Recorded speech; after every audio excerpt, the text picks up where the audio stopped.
Welcome दोस्तों, मैं हूं वंदना और आप देख रहे हैं लीगल चॉइस। दोस्तों कैसे हैं आप? उम्मीद करती हूं कि आप सब अच्छे होंगे। दोस्तों आदि पुरुष आजकल बहुत चर्चा में है, आपने देखी क्या? अगर आप ये मूवी देख चुके हैं तो जाहिर सी बात है कि आपने भी अपना सर फोड़ा होगा इसको देखने के बाद। और अगर आपने इस मूवी को नहीं देखा है तो गलती से भी ये मूवी देखने मत जाइएगा, क्योंकि रामायण के नाम पर इस मूवी में जितना घटिया मजाक किया गया है वो अब से पहले कभी नहीं हुआ होगा। श्री राम की इस मूवी में भगवानों की ऐसी छीछा लेदर की है जो अब से पहले कभी नहीं हुई होगी। उसने अपने घटिया, अपने सड़क छाप डायलॉग भगवान के मुंह से बुलवाए हैं। ऐसे ऐसे डायलॉग जो आम भाषा में सड़क छाप राह चलते जो टपोरी लोग होते हैं ना, वो इस्तेमाल करते हैं। हनुमान की पूंछ में कपड़ा बंधवा रहा रावण का बेटा कहता है, जली ना अब जलेगी, जिसकी जलती है वही जानता है। इस पर हनुमान कहते हैं कि कपड़ा तेरे बाप का, तेल तेरे बाप का, आग तेरे बाप की, तो जलेगी भी तेरे बाप की। देखो भाई, भला क्या डायलॉग हुए। ऐसे घटिया डायलॉग हमारे भगवान के मुंह से बुलवाए गए हैं। और इस पर फिल्म के डायरेक्टर ओम राउत का कहना ये था कि हर हॉल में बजरंगबली के लिए एक सीट बुक कर दी जाए, एक सीट खाली छोड़ दी जाए, ताकि वो भी आकर इस मूवी को देख सके। क्या देखेंगे हनुमान जी, ये घटिया डायलॉग। और सुनिए, जब हनुमान जी वाटिका में पहुंचते हैं तो मेघनाथ कहता है कि तेरी बुआ का बगीचा समझा है क्या, जो हवा खाने चला आया, मरेगा बेटा आज तू। मतलब रावण का बेटा मेघनाथ कोई टपोरी था क्या, कोई सड़क छाप का बेटा था क्या, जो इस तरीके की भाषा, इतनी ओछी भाषा का इस्तेमाल करता था? रावण खुद एक बड़ा विद्वान था, संस्कृत का विद्वान था, प्रकांड पंडित था। और सुनिए, हनुमान कहते हैं कि जो हमारी बहन बेटियों को हाथ लगाएगा मैं उसकी लंका लगा दूंगा। मतलब कि हनुमान को पहले से पता था कि लंका लगाना किसे कहते हैं। अरे ये तो बाद में जब लंका का कांड हो गया उसके बाद लोगों ने इस लाइन का इस्तेमाल करना शुरू कर दिया। कुल मिलाके इस पूरी मूवी में घटियापन और सड़क छाप भाषा के अलावा और कुछ नहीं है। और सिर्फ भाषा ही नहीं, बहुत सारी ऐसी चीजें जो कि असली रामायण में थी, जो कि हम रामानंद सागर की रामायण में अब तक देखते आए हैं और वाल्मीकि की रामायण में अब तक सुनते आए हैं, उन सब से बहुत चीजें मैनिपुलेट करके दिखाई गई है। जैसे कि हम बचपन से सुनते आए हैं कि जो लंका थी जो वो सोने की थी, क्योंकि रावण ने वो कुबेर से छीनी थी, तो वो सोने की लंका थी। लेकिन इस मूवी में दिखाया गया है कि लंका बिल्कुल काली है, जैसे कि कोयले से बनी हो। और एक सीन में ये दिखाया गया है कि जब सीता राम से मिलने आती है तो मेघनाथ उसके गले पर कुछ धारदार चीज रख देता है और उनका गला कट भी जाता है, और उसके बाद वो सीधा राम की बाहों में जाकर गिरती है। ये तो मैंने एक दो चीजें बताई हैं, लेकिन पूरी की पूरी मूवी में न जाने ऐसी कितनी चीजें हैं जो असली रामायण से मेल नहीं खाती है। ये तो जब मनोज मुंतशिर ने ये कहा था कि हमने असली जो कहानी है रामायण की उससे 1% भी कोई बदलाव नहीं किया है, तब ये हाल है। लोगों ने सुनी है, पढ़ी है, देखी है, एग्जैक्टली वही रामायण है, कुछ भी अलग नहीं है। Not even 1% of our film is deviation from the actual Ramayana. The basic feeling of the story remains exactly and 100% the same. इस मूवी को देखने के बाद लोगों का रिएक्शन बहुत ही गुस्से वाला आया है। लोगों को बहुत गुस्सा है, बहुत खफा है जनता इस मूवी को देखने के बाद, और जायज भी है, गुस्सा आना जायज है। जो अपने धर्म को मानता होगा वो ऐसी चीजें देखकर जाहिर सी बात है गुस्सा करेगा ही। सोचने वाली बात ये है कि इस मूवी को पूरी की पूरी भाजपा से आशीर्वाद मिला हुआ है। पूरी भाजपा ने इस पर अपना आशीर्वाद बना के रखा है। ऐसा कैसे हो सकता है? जो मूवी हिंदू धर्म का मजाक बना रही है, जो मूवी जनता की आस्था को आहत कर रही है, भाजपा जो कि अपने आप को हिंदुत्व राष्ट्रवादी पार्टी कहती है, वो ऐसी मूवी का समर्थन कैसे कर सकती है? लेकिन सच्चाई यही है। और मनोज मुंतशिर जो खुद को बहुत बड़ा राष्ट्रवादी समझता है, वो पहले मनोज शुक्ला हुआ करता था, बाद में उसने अपने नाम के आगे शुक्ला हटाकर मनोज मुंतशिर लगा दिया। उसका कारण जानना चाहेंगे? ये देखिए। उसके साथ मुंतशिर कैसे जुड़ा? लगा तो मुझे भी एक पेन नेम की जरूरत थी और मैं था मनोज शुक्ला। तो मनोज शुक्ला में वैसे भी वजन नहीं था, वेट नहीं था। जी हाँ, कारण था शुक्ला में वजन नहीं है। अपने नाम में वजन डालने के लिए इसने शुक्ला हटाकर मुंतशिर लगा दिया। अब इसको कोई कैसे समझाए कि वजन जो है वो नाम में नहीं काम में होना चाहिए। अगर आपके काम अच्छे होंगे तो वजन अपने आप आ जाएगा। मोदी सरकार के सत्ता में आने से पहले ये मनोज मुंतशिर ही था, क्योंकि ये उस समय लिबरल था।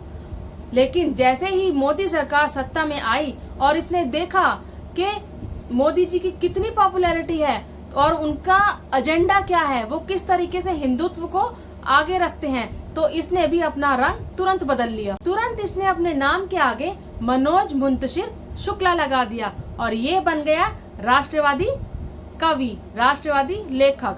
और जब से ही इसने सरकार की चाटुकारिता करना शुरू कर दिया। मनोज मुंतशिर का कहना है कि जब वो अपने ऑफिस में इस मूवी के डायलॉग्स लिखने जाता था तो चप्पल भी बाहर उतार कर जाता था, इतनी आस्था थी। अरे भैया, चप्पल के साथ साथ क्या दिमाग भी बाहर रख कर जाते थे जो इतने घटिया डायलॉग्स लिखे। मनोज मुंतशिर ने कहा कि मैं इस मूवी के डायलॉग्स लिखते लिखते बीच में कई बार रोया।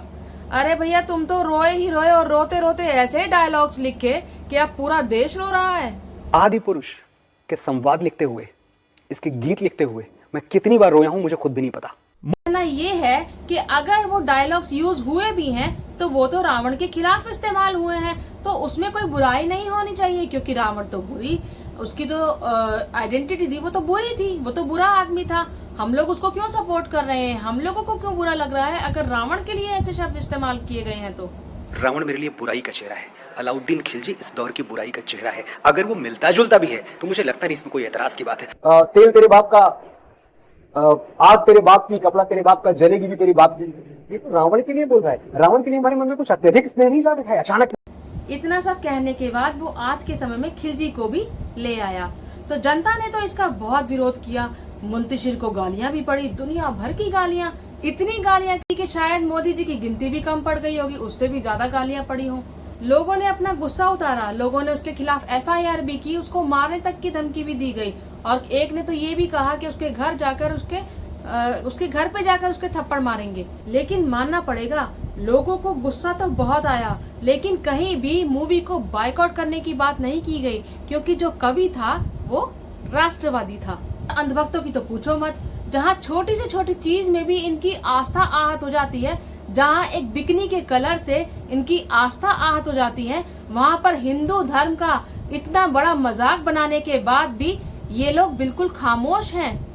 लेकिन बोले तो बोले कैसे, क्योंकि जो लेखक है वो राष्ट्रवादी है और उसके ऊपर पिताजी का हाथ है, तो अगर बोलेंगे तो प्रॉब्लम हो जाएगी, नहीं बोलेंगे तो फिर भी चल जाएगा। तो इनका तो वो वाला हाल है, ना तो इनका निगलते बनता है और ना ही उगलते बनता है। इतना सब कुछ होने के बाद भी, जनता का इतना गुस्सा सहने के बाद भी मनोज मुंतशिर ने माफी तक मांगना जरूरी नहीं समझा। उल्टा उसने तो ये कह दिया कि जो हनुमान है वो तो भगवान है ही नहीं, वो तो श्री राम के भक्त थे, उन्हें तो हम लोगों ने भगवान बना दिया। लो जी, कर लो बात। नहीं, पछतावा नहीं है। पछतावा एक ऐसा शब्द है जिससे ये लगता है कि कुछ बहुत बड़ी भूल। बजरंगबली भगवान नहीं है, भक्त हैं। हमने उनको भगवान बनाया बाद में, क्योंकि उनकी भक्ति में वो पावर था। अब सोचिए जरा कि अगर ये मूवी किसी मुसलमान ने बनाई होती या फिर इसके डायलॉग्स किसी मुसलमान ने लिखे होते, तो उसके साथ क्या क्या नहीं किया जाता, क्या क्या नहीं कहा जाता, कितना बवाल मच चुका होता। अब तक हिंदू धर्म को बदनाम कर दिया, हिंदू धर्म का अपमान कर दिया, कह कहकर इस मूवी को बायकॉट कर दिया गया होता, और अंधभक्तों के साथ साथ पूरी भारतीय जनता पार्टी भी छाती पीट रही होती। क्यों, मैंने कुछ गलत कहा क्या? याद नहीं है आपको पठान? एक बिकनी के कलर से इनकी आस्था आहत हो गई थी, और उस समय पर ये मनोज मुंतशिर ही सबसे ज्यादा उछल रहा था। तो ये जो खुद को राष्ट्रवादी कहते हैं, जो नकली हिंदू हैं, जो हिंदुत्व का नकली चोला ओढ़कर निकलते हैं, वो ये सोचते हैं कि हम हिंदुत्व का चोला ओढ़कर और श्री राम के नाम पर कुछ भी बेच देंगे, कुछ भी बना देंगे तो जनता देख लेगी। जनता तो मूर्ख है, जनता को तो कुछ पता ही नहीं है, जो हम दिखाएंगे वो जनता चुपचाप देख लेगी। तो उम्मीद है कि अब इन लोगों को थोड़ी बहुत अकल आ गई होगी। आप खुद बताइए ना, आप हिंदू हैं, मैं हिंदू हैं, क्या आप नोटिस बोर्ड लेकर घूमते हैं, या आप 2014 से पहले नोटिस बोर्ड लेकर घूमा करते थे कि हम हिंदू हैं, या अपने नाम के आगे हिंदू और सनातनी लगाने से ही आप हिंदू बनते हैं, या आपको प्रूफ देना पड़ता है? जी नहीं, मुझे तो प्रूफ देने की जरूरत नहीं होती। मैं हिंदू हूँ, लेकिन मुझे कोई प्रूफ देने की जरूरत नहीं है। मैं हूँ तो हूँ, मुझे किसी को दिखाने की क्यों जरूरत है? लेकिन जो अपने नाम के आगे बार बार हिंदू, बार बार सनातनी लगा कर डंका पीटते हैं, असल में वो ही नकली हिंदू होते हैं, क्योंकि उन्हें ऐसा प्रूफ करना पड़ता है, ऐसा दिखाना पड़ता है, क्योंकि उससे इन्हें फायदा उठाना पड़ता है। इसी तरीके का फायदा जैसे अभी मनोज मुंतशिर ने श्री राम के नाम पर मूवी बनाकर घटिया डायलॉग्स डालकर और अपने पैसे बनाने की सोची। इस मूवी को देखने के बाद बड़े बड़े कलाकारों जैसे कि मुकेश खन्ना जी और जो रामानंद सागर की रामायण के जो असली राम थे, जो राम बने थे उसमें अरुण गोविल जी, उन्होंने भी अपने विचार रखे हैं। सुनिए उन लोगों ने क्या कहा है।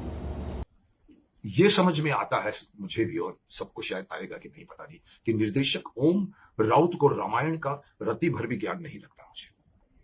और फिर वो जो बड़े लेखक हैं, जो शिरोमणि बुद्धिजीवी मनोज मुंतशिर शुक्ला ने तो अपनी लेखनी से इस रामायण को हमारी कलयुगी बना दिया है, त्रेता युग से कलयुगी बना दिया है। अपनी लेखन में बेसिर पैर के डायलॉग, सुला देने वाला स्क्रीन प्ले, और ऐसी प्रस्तुति के आदमी नींद करने जाए तो नींद की गोली भी शर्मा जाए। साहब, इतनी छोटी सी बात बता दूं कि जो बच्चा शायद जानता है, क्योंकि रामलीला तो पढ़ी जाती है, घर में रामायण का पाठ होता है और रामलीला हर साल होती है, गली मोहल्लों में होती है। रावण को क्या वरदान था और कैसे मिला था, इतनी सामान्य जानकारी भी नहीं है इन लोगों को। आदि पुरुष के निर्माण में इतने घटिया स्तर के संवाद लिखने और हनुमान जी के किरदार को बेतुका स्वरूप में दिखलाने के लिए इतिहास उन्हें कभी माफ नहीं करेगा। लेखकों ने सीता जी, राम जी, हनुमान जी, लक्ष्मण, मेघनाथ आदि किरदारों का भी मजाक बनाने में कोई कसर नहीं छोड़ा है। मेघनाथ, उसके जैसे तपस्वी योद्धा कम दिखता है। वो मेघनाथ तपस्वी योद्धा WWF के घटिया रेसलर ज्यादा लगते हैं।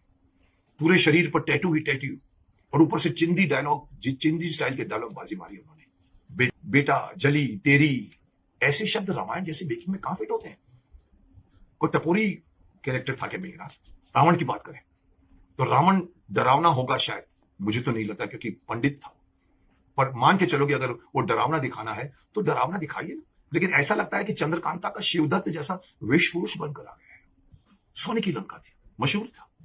पूरे का पूरा रावण के और हनुमान के जलाने में बार बार ये शब्द आता था, सोने की लंका जला दी है। तो सोने की लंका कितनी चमकदार होगी, लेकिन साहब इस फिल्म में लंका को क्या दिखाया गया है? पूरी सोने की लंका काली काली नजर आती है। हनुमान जी का लुक जैसा डायरेक्टर ने दिया है, वैसा अगर खुद हनुमान जी भी देख लेना तो एक पहाड़ उठाकर बनाने वाली टीम के ऊपर फेंक दें। फिल्म में रावण का दशानन लुक देखकर तो लंका वाले भी 100 गाड़ियां दे देंगे इनको। हो गया है, कितनी अच्छी हमारी संस्कृति का एक धरोहर है रामायण, हमारी आस्था है। उसको लेकर इस तरह की बातें हुई हैं, इस तरह की चीज़ एक बनकर आई है, तो फ्रैंकली स्पीकिंग मन को ख़राब लगता है, मन को ठेस तो लगती है। तो परमात्मा होता है, तो उनका जो स्वरूप हमारे मन में है, उसको उसके खिलाफ जब हमें कुछ और स्वरूप देखने को मिलता है तो हमें ठेस लगती है। बिकॉज आस्था लॉजिक की वस्तु नहीं है, आस्था आस्था होती है, जैसे विश्वास विश्वास होता है। ये हमारे परमात्मा है, तो उनका जो स्वरूप हमें देखने को मिला वो उससे मन को अच्छा नहीं लगा बिल्कुल भी। देखिए, जहाँ तक विजुअल्स की बात है या स्पेशल इफेक्ट्स की बात है, वो उसमें कभी कोई प्रॉब्लम होता नहीं है। वो हमारी मन से या उससे नहीं जुड़े होते, वो हमें देखने को मिलते हैं, हमें अच्छे लगते हैं तो अच्छे लगते हैं, नहीं अच्छे लगते तो नहीं अच्छे लगते। बात उसका नहीं है, बात जो हमारा है वो हमारे चरित्रों की है, या हमारे चरित्रों को किस तरह से पेश किया गया है उसमें। जो मुझे लगता है जो समस्या है वो वहाँ है। तो जो स्वरूप उनका चला रहा वही स्वरूप उनको रखना चाहिए था। जहाँ तक टेक्निकल फिनेसी की बात है, टेक्निकल तो इतना एडवांसमेंट हो ही रहा है ना। लेकिन जैसा मैंने कहा कि आस्था क्योंकि लॉजिक नहीं होती, संस्कृति उसमें लॉजिक नहीं होता, तो इसलिए वो उसको टेक्निकली आप एडवांस करना चाहेंगे तो वो नहीं होता। वो नयापन, आधुनिकता और पौराणिकता चरित्र भगवान के साथ नहीं होता। आप स्पेशल इफेक्ट्स के साथ वो कर सकते हैं, उसमें कोई प्रॉब्लम नहीं है, ठीक है ना। लेकिन जो अगेन उसकी आत्मा को आपको बरकरार रखना होगा, मूल भावना को उसको बरकरार रखना चाहिए। मुझे बस एक बात बेसिकली नहीं समझ में आई है कि जो स्वरूप हमारे पास है इतने बरसों से, उसमें क्या खराबी थी? वो खराब लगता था वो स्वरूप। उस स्वरूप के साथ हमारी आस्था नहीं थी क्या? कि हमारी आस्था कम हो रही थी उस स्वरूप में? नहीं। तो नया स्वरूप लेकर इसके साथ एक प्रयोग करने की क्या आवश्यकता क्या थी? या तो यह है, मुझे लगता है हमेशा जो डायलॉगिंग होती है वो जो कैरेक्टर होता है उसको देखकर लिखी जाती है। जो संवाद लिखे जाते हैं कि ये कैरेक्टर किस तरह का है, ये क्या इसकी मानसिकता क्या है। जहाँ तक मैं अपने बारे में आपको बताऊं कि मैं बहुत ही मर्यादित इंसान हूँ। मैं न तो अमर्यादित भाषा का प्रयोग करता हूँ, ना अमर्यादित शब्द होते हैं मेरे पास। तो मुझे तो इस तरह की भाषा कभी भी अच्छी नहीं लगती। और अगेन वही वाली बात है कि मूल भावना को क्यों आहत कर रहे हैं आप? उसकी मूल भावना से अलग क्यों हटना चाहते हैं आप? जो सारी प्रॉब्लम हुई है वो उसी बात को लेकर हुई है कि क्या वो पहले वाली चीज़ जो बनी थी, रामानंद सागर जी की जो चीज़ बनी थी, रामानंद सागर जी ने जो रामायण बनाई जो हम लोगों ने की थी, उसमें कोई खराबी थी? आप उससे अच्छी चीज़ बना कर देते। डेफिनेटली कंपटीशन है, आप अपने आप को प्रूव करना चाहते हैं, ज़रूर कीजिए, बहुत अच्छी बात है, और कंपटीशन हेल्दी होना चाहिए। लेकिन आप किसी रामायण की मूल भावना को आप छोड़कर कहीं और किसी दिशा में चले जा रहे हैं। आप उसे हॉलीवुड की कार्टून फिल्म जैसा आपने पेश करना चाहा है। No, it's not done. तो ये तो वो महान कलाकार हैं जिन्होंने खुद राम का चरित्र रचा है, जिन्होंने खुद राम का कैरेक्टर प्ले किया था रामानंद सागर जी की रामायण में। तो सोचिए इनको कैसा महसूस हुआ होगा जब उसी कैरेक्टर से इस तरीके की घटिया भाषा का प्रयोग करवाया गया होगा। ये लोग भी कहीं ना कहीं भाजपा को सपोर्ट करते हैं, हिंदुत्व को आगे रखते हैं, लेकिन कम से कम जो चीज गलत है, जो चीज घटिया है, उसके खिलाफ बोले तो सही। इन अंधभक्तों की तरह तो नहीं है जो कि सब कुछ देखते हुए भी अपने मुंह पर ताला लगा लिया, मुंह में दही जमा कर बैठ गए। अब आदि पुरुष के डायरेक्टर और मुंतशिर का कहना ये है कि हम इस मूवी के जो डायलॉग्स हैं, जहां कमी है, उन डायलॉग्स को ठीक करके दोबारा इस मूवी को लेकर आएंगे। लेकिन मुझे नहीं लगता कि डायलॉग्स बदलने से कुछ फर्क पड़ने वाला है, इसलिए मेरे हिसाब से तो ये मूवी बैन हो जानी चाहिए। आप लोग इस बारे में क्या सोचते हैं? क्या आप लोग चाहते हैं कि इस मूवी को बैन कर दिया जाए, या आपको ये लगता है कि ये मूवी सही है? क्या सोचते हैं आप इस मूवी के बारे में? मुझे कमेंट बॉक्स में कमेंट करके जरूर बताइएगा। मेरी इस वीडियो को लाइक कीजिएगा, शेयर कीजिएगा, मेरे इस चैनल को सब्सक्राइब जरूर कीजिएगा। जय हिंद, जय भारत।